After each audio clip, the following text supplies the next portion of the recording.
కుంభమేళాలో పూసలమ్ముకుంటూ సంచలనం సృష్టించిన 16 ఏళ్ల మోనాలిసా భోస్లేకి బాలీవుడ్ నుంచి బంపర్ ఆఫర్ వచ్చింది. నీలికళ్ల అందంతో మెస్ప్రైజ్ చేస్తున్న మోనాలిసా త్వరలోనే సిల్వర్ స్క్రీన్ పై మెరవబోతోంది. అలా సోషల్ మీడియా క్వీన్ కి బాలీవుడ్ మూవీలో ఛాన్స్ దక్కింది.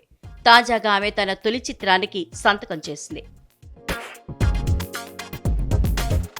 ది డైరీ ఆఫ్ మణిపూర్ చిత్రంలో ఆమెకు ఛాన్స్ ఇవ్వనున్నట్లు దర్శకుడు సనోజ్ మిశ్రా ఇటీవలే ప్రకటించారు. తాజాగా ఆయన స్వయంగా మోనాలిసా ఇంటికి వెళ్లారు. తాను ఆఫర్ చేసిన చిత్రంలో నటించేందుకు ఆమె నుంచి అంగీకార పత్రంలో సంతకం తీసుకున్నారు. ఇక చిత్రీకరణకు ముందు ముంబైలో మోనాలిసాకు యాక్టింగ్ నేర్పించనున్నారు. ఈ చిత్రంలో రాజ్ కుమార్ రావు సోదరుడు అమిత్ రావు నటిస్తున్నట్లు టాక్ నడుస్తోంది. మహాకుంభమేళా ప్రారంభమయ్యాక ఇప్పుడు ఎక్కడ చూసినా ఆమె గురించే చర్చ.